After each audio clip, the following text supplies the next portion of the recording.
मोनसे ब्लान्डार मिस्टेक आं हेल्प खालामनो हामा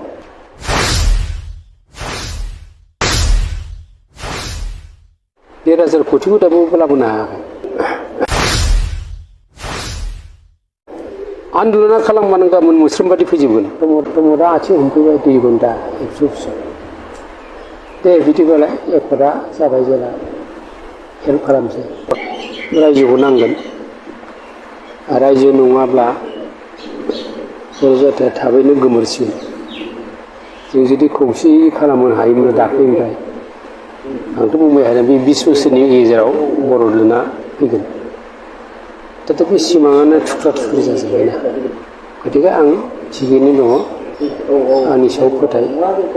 दिनैसिम आङो एसेमब्लियावबो आं बुंबोदों गोदो जे बड'लेण्ड नांगौ होननानै बिथाङा पार्लामेन्टआव बुङो दा बिथांनि बुंनायाथ' कारेक्ट खिन्थु बिथांनि बुंनाया गाज्रिदामोन बिरबला आकबरखौ बुजायनो थाखाय गोजौआव नारेंखलाव माइरंखौ दै होनानै संनो नागिरा होनबा गुदियाव अर होनाय बिथाङा बे जादों बिथाङा पार्लामेन्टआव भइस होबाय थाबाय बिथांनि पार्टिया 17 बोसोर बुंबाय थाबाय बड'लेण्ड मोना बड'लेण्ड नांथ'वा बे बिराद गिदिर आनफर्चुनेट हिस्ट्रि जानानै थांदों बे आरो आं नामखौ मख'ला जे बिटिएडिनि मालिकआ बिदि स्ल'गान होबाय थादों जुदि बिसोरबो टाइम टु टाइम जुदि धर्ना सरना होखालांबाय थायोमोन साइमल्टेनियास दा नैबे जुदि 10टा स्टेटआ जुदि ओंखारमारोब्ला आंनि खावलायनाय नोंथांखौ बहाय बुंनांगोन मेम'रेन्डामाव बेखौ जों खोनादों बेखौ गाथिनो हागौ बेखौ जोंनिखौबो इनक्लुड खालामनांगौ 11 नम्बराव दिनै 60 इयार्स जाबाय जोंनि डिमान्ड बेखौ खिन्थु बावनो नाङा बे आरो जों आर्किटेक्ट बड'लेण्डनि आन्दलन सृष्टि खालामनाया जों सानैजों आर्किटेक्ट उपेना थैनानै थांबाय सरन नार्जारिया फैलार जादों बिसोरो हाबाजों जनताजों हाब्रेहैनानै 78आव नैबेहाय उदियासला गोमादों बे आरो दा बे हिसाबै बिनि उनाव जों बिसोरखौ खौसे खालामनो अनेक नाजादोंमोन पिटिसिखौ अरिजिनेल एबसुआनो पिटिसिखौ दाना होदों 1967 बिसोरनि फिलसफियानो जाबाय जे एबसु बैसोरनि एक्स इन्टेलिजेन्ट एक्स स्कलार लोगो नांनानै बै समाव इन्दिरा गान्धीया मोनसे डिक्लार होदोंमोन जे नर्थ इस्ट रिजनखौ रिअर्गानाइज खालामफिननांगौ आसामखौ दाथ' जोंनाथ' होनबाथ' सिमाङा होमबासो नुबाय हाब जोंनाथ' थालांसिगोन थाराथारि 67आव एबसुखौबो दाबाय पिटिसिखौबो दाबाय एबसुआ बुंबाय जे नोंसोरो रायजो बिनायखौ मावलांबाय थादो जों स्टेट हिसाबै थानोसै सापर्ट खालामो अरिजिनेल माबाया बेमोन आरो प्रिन्सिपला उनावथ' बिसोर पावाराव थांनानै बावहैबाय जेरै दा जोंनि बावनाय बायदि बे आरो बिनिफ्राय बिसोरबो थेवबो जों खौसे खालामबाय पिटिसि जाबाय प्रग्रेसिभ पिटिसि जाबाय इयं पिटिसि जाबाय हरिसिङा देवलुरु जों इउटिनेल जाबाय इउसिनेलखौ जों दाना होदों जे बिसोरजों जाला आन्दलनखौ नोंसोर खालामदों बिनि खुंगुर उनाव मा जानायखो बिनि खुंगुरजों कनफिउजनजों मन'मालिन्य जालायबायना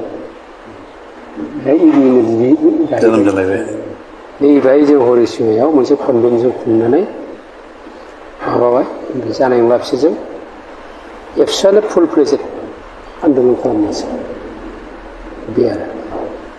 रौता कनफारेन्सआव 1986आव 1983आवनो फार्स्ट डिसिजन लाबाय जों दमदमायाव दा अरिजिना जोंनि खिन्थु मानसिफ्रा बुंनो नागिरो 87निफ्रायसो बड'लेण्डखौ सिमां नुयो बे नङा 67निफ्रायनो बेनिफ्राय जोङो बिग्रास आन्दलन खालामनो थाखाय बिपिसि दादोंमोन बड' पिपल्स एक्शन कमिटि आं बिनि फाउन्डार प्रेसिडेन्ट बे आरो दा बे हिसाबै जों दा सिनियर मोस्ट बड'लेण्ड बिग्रा मानसिफ्रा जों सानैल'सै बाखि परमेश्वरा जना थाबाय रबिराम ब्रह्मआबो बिदिनो होलांथों जाना थाबाय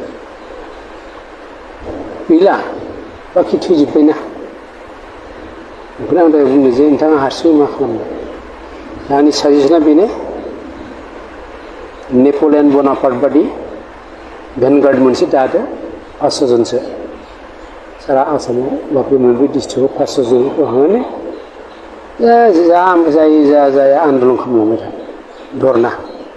हांगार स्ट्राइक बायदिसिना बुख्रेबजानाय आन्दलनखौ खालामथ'नो नाङा ओमफ्राय सेकेन्ड माबायाव एबसुखौ एसे टाच खालामनांगौ डिफेन्सखौ दाख्लै बुंदोंनो माथो इमप्लिमेन्टआ जायाबा आन्दलन खालामगोन दा आन्दलनखौथ' जों इमप्लिमेन्टनि थाखाय खालामा आं दा इउपिपिएलआव दंथ' प्रमदना दुखु मोनगोन बेखौ बिथाङा बुंखाबाय दिनै बिनि आगोलाव मोनसे स्टेप दोनदों गगामुनिफ्राय कमप्लिट बिथांमोन बुंनायजों समान आं बुंदोंमोन आरो खिन्थु गेजेराव प्रमदा आथिं हमफैबाय 2 घन्टा एबसु दे बिदिबालाय एफर्टआ जाबाय जेला हेल्प खालामसै दिनै आं हेल्प खालामामोनब्ला इउपिपिएलआ पावाराव फैया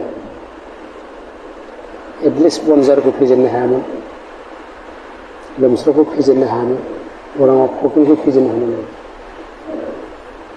आंनि थाखाय हिस्ट्रि गिदिर मोनसे ब्लान्डार मिस्टेक आं हेल्प खालामनो हामोन गाज्रि जादों दा बिसोर बिदि थगायगोन होननानै बोरै मिथियो चान्स लाफैबाय दा बिथांजों बेसेबां क्लेस जादों डायलगाव गाबनो ओंखारलायलायोना लेटेस्ट प्रमदा फैदों ओमफ्राय पार्टि लाइनाव गैया डिस्ट्रिक्टआनो हक सेन्ट्रेलानो हक खिन्थु गासिबो लाजोब्बाय दे आंखौ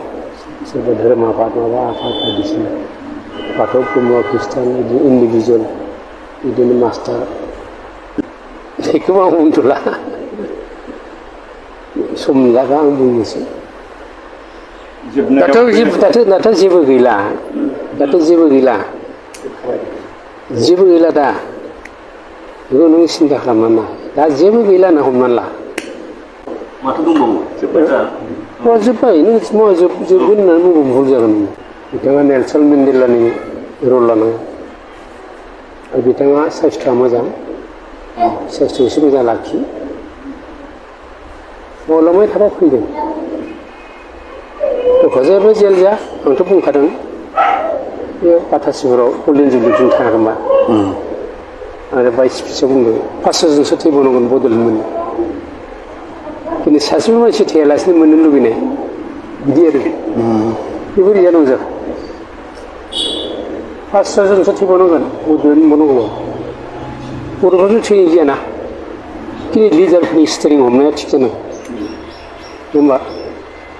बे आरो ओमफ्राय नोंथांनि नेक्स्ट राइट लेफ्ट नोंथांनि जाहाथे नोंथांनि रेंकखौ हमनो हानाय बेखौ क्रिएट खालामनांगौ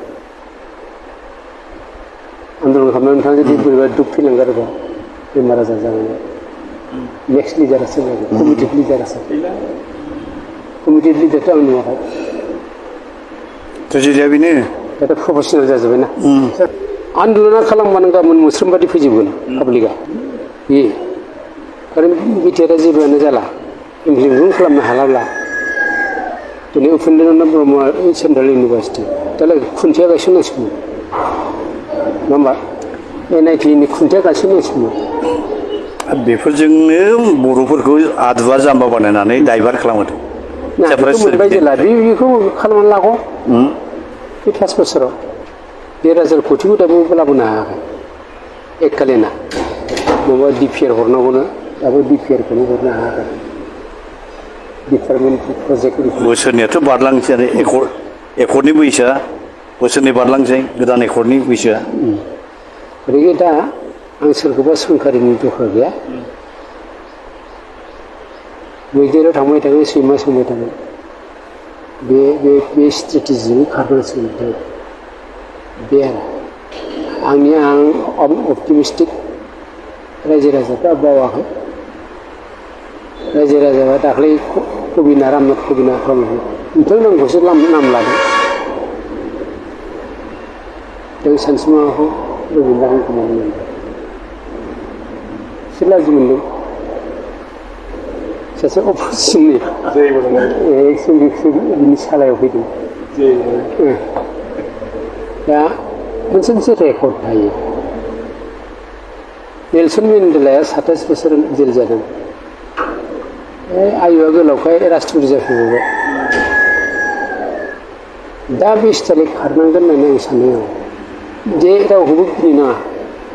दाथ' गथ' गथाय जाजोब्बाय गथ'फ्रा मा सिन्था बे बोराय बैसोआव जेलाव थाहैबानो जाबायना 3 माससो मानो हाया जानो दरदाय बुंनानैबो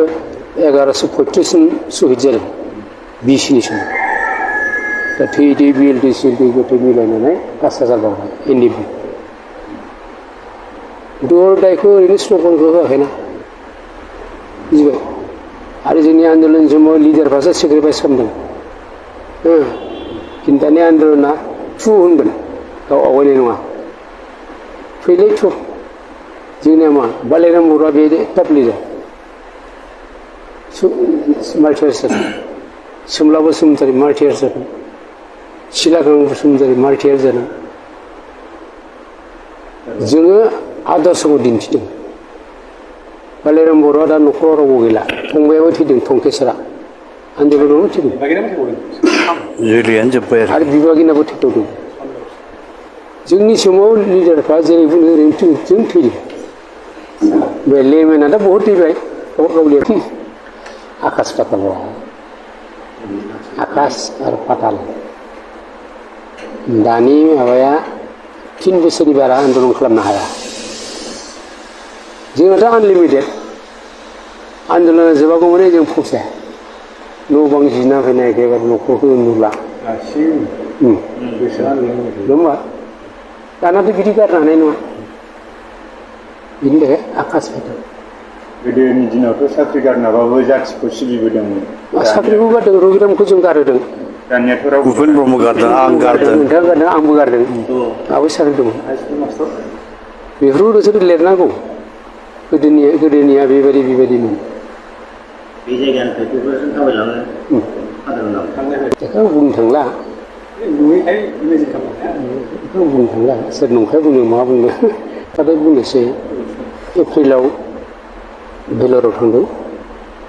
भेलराव डिटेक्ट जाबाय लिम्फमा केन्सार ओमफ्राय बिनि प्रट'कलजोंनो दा डक्टर बि बरुवा केन्सार हस्पिटाल गुवाहाटि बाहाय केम'खौ लागासिनो दं 6टा केम' लानांगौ 6 मासाव दा गंब्रै थांबाय गंनै दंबावो आरो दा हामनाय हामैया आंनि खाफालनि खोथासो 4 स्टेजाव सहैबाय एसे लेट जाबाय आरो खिन्थु लिम्फमाया लिरनाय मथे किउरेबल खिन्थु किउरेबल माने लेट जायोबा लास्ट स्टेजाव सहैब्ला बहुत थांना थायो मानसिया बे आरो आंथ' दा आखाइजों आथिंजों सिगिनो हाला बेमारि जाबाय गोसोआ दंब्ला माबा बिथांजों रायलायो बे आरो इउनिभार्सेल बे फावसायनो रोङा सानादि अराय सानजाथिं ओंखारो थिग जोंना बे आरो जायनि जाहोनाव बिथाङा बे फिल'सफिजों सारभाइभ जानानै दङ आंखौबोथ' गियोना बे जों थाफ्लाथोंसैलै बेनो रायजो नांगौ बे आरो रायजोथ' नांगौ आंनि थाखाय नाङा जेनेरेसननि थाखाय नांगौ फिउचारनि थाखाय जाथिखौ दानानै गालांनाय आङो बिथांखौ बे रोखोम अबस्थायाव गोग्लैनानै थानायखौ मिथिनाया खोब गदाय जादों मिथिग्रि मोनानो आङो दहाय उदालगुरिसिम फैबाय थानाय समाव लामानिफ्रायनो फन हरनानै बिथांजों आं रायज्लायदों सोंदों बिथाङा खिन्थादों गाव मा अबस्थायाव दङ दिनै उदालगुरियाव सफैग्रि मोनानो डाइरेक्ट बिथांखौ लोगो हमहैथारनांगौ साननानै आं दिनै बिथांनि न'आव सफैबाय। लोगो मोननानै खोब गोजोननायबो मोनदों आरो आंनि असे सासे संग्रामि बिगियारि लोगोआ बेबायदि अबस्थायाव नुफैनानै आं गोसोआव खोब दुखु मोनदों। आफा इसोरनि खाथियाव आं आरज गाबो जे बिथांनि लोमजानाय देहाया थाबैनो गोख्रों जाफिनथों, बेरामनिफ्राय बारग'सार जानो हाथों, इसोरा बोर हरथों, इसोरनि खाथियाव आं आरज गाबबाय आरो। उपेन्द्रनाथ ब्रह्मआ जेब्ला BPSC दानायनि समाव मोनसे गिदिर खोथा बुंलांदों। बे BPSC दानाय समाव आं थाङाखैमोन, एबसेन्ट मानिबा खारनाव थालांदों। बिथाङा दंमोन सुजुगाथाव, गावनो सायख'दों जों सानैखौ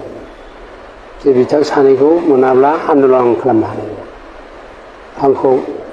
चेयारमेन, बिथांखौ चिफ कनभेनार, बे आरो ओमफ्राय जों बेसेबां इम्पर्टेन्टमोन, जोंनि सायाव बेसेबां फोथायनाय दंमोन उपेना। आंखौ एबसेन्टआवनो चेयारमेन बानायनानै एसे गिदिर आन्दलन खालामनो। जोंथ' खावलायनो लुबैयो जे बिथाङा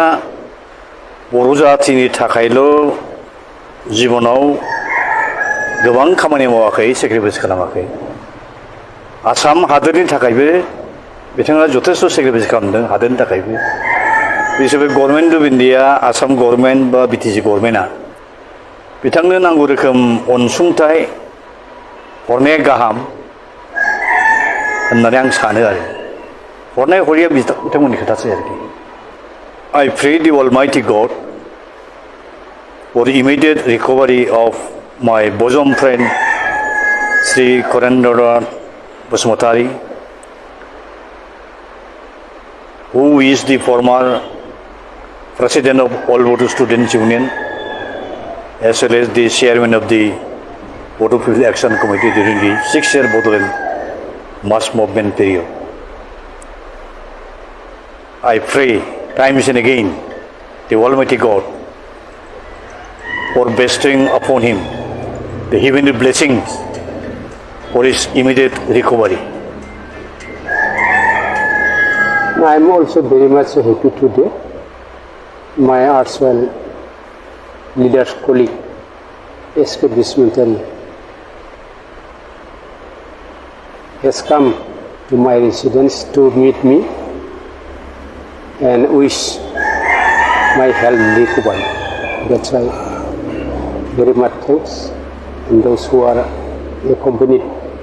him today. I also thanks to them. I appeal to the government of Assam and the government of BTC to extend a healthy amount of financial assistance to my bosom friend Andolan Basumatari for his better medical treatment, so that he can be cured at the earliest possible.